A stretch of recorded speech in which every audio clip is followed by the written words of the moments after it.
2X KO by far is the fighting game I'm having the most fun with. I've been playing the game since the beta, and throughout a large majority of my time playing, I have been rocking out with one team, and that's Blitzcrank and Yasuo. The thing is, when you spend so much time on one thing, it begins to get a little stale. Not that you don't love it, but it's more than reasonable that you'd want to try other teams and combinations to keep things more on the fresh side. One of the characters I thought I would main at the very beginning of the game was Ahri. On this, Ahri and Yasuo is already a well-established team that has seen results at the highest level. The populace that play this game are aware that it is in fact a good combination of characters, but the question becomes, is it the right one? I for sure said this a couple times on the channel, but I never actually intended to play Blitzcrank. This was more or less just a happy accident kind of character that fell into my lap as a result of trying to help a friend learn the game, and one of the ways I wanted to help was to pick up Blitzcrank. I started playing the character so I could figure out some of the strong things that he could do, at least at a very basic fashion, and before long he kinda just stuck around a little longer than intended, making his own spot on my main team. It's even gone as far as Blitz Yasuo being the team I ended up winning my locals with. So now the question augments into picking what is a proven formula to be good and effective at the highest level, or sticking with what you know. At the end of the day,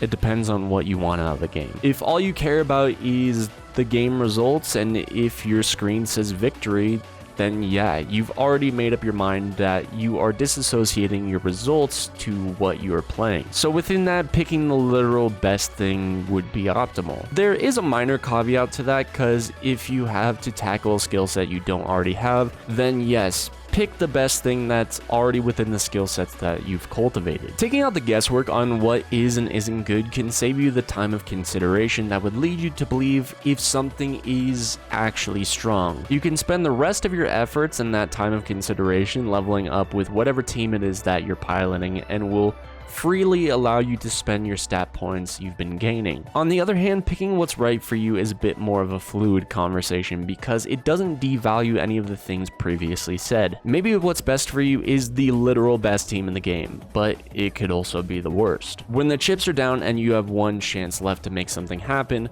what are you going to rely on? Something you've been told time and time again that is strong, or the thing that got you to where you are to begin with? Trust me, I agree that playing and trying new things is very fun. I look at a character like Thresh and Senna, and when I see how cool they are in motion, how could you not want to play these characters? And there's nothing wrong with trying them out either, because what's best for you is also fluid. It's not something as binary as the thing you know now will always be the best, because you can't ostracize the idea that you can become better with what is new. I had a lot of fun with my games of Ahri, and it started simply for the fact that I liked one of the colors that she would unlock in the climb. And after playing Yasuo Ahri freestyle for a little while, it's clear to see the strengths of the team, and I got some good cool ideas from my time within there. It was extremely gratifying to get the B&B for the character down, but she is simply just not what I'm looking for. But once again, just because the main thing you have going on for you right now is the right thing right now, that doesn't mean it will always be. The minute they announced that Sylas is a playable character in the video game, I'm there. I'm all over it. That motherfucker is so cool. I would also like to express that what I'm playing now isn't even the best possible version of what it could be, which is one of the reasons I like 2X KO as much as I do, because the game is also extremely fluid. Learning skills with other teams can pool into gains that you can find within your main team. Because of my time with Ahri Yasuo, I have a couple ideas for potential resets with Blitz Yasuo. I'm looking forward to getting back into the lab and trying to find some better tech to take my team to higher levels. Just be sure to ask yourself, have you squeezed everything out of your team? Have you pushed your team or your character to the highest that they can go, or is something else calling out to you? Just remember how long it took you to get to where you are now with what you know, and allow yourself the same amount of time with what you're learning. With all that being said, thank you so much for watching. Just remember to keep on fighting and get ready for the next battle. I'll see you all later. Peace.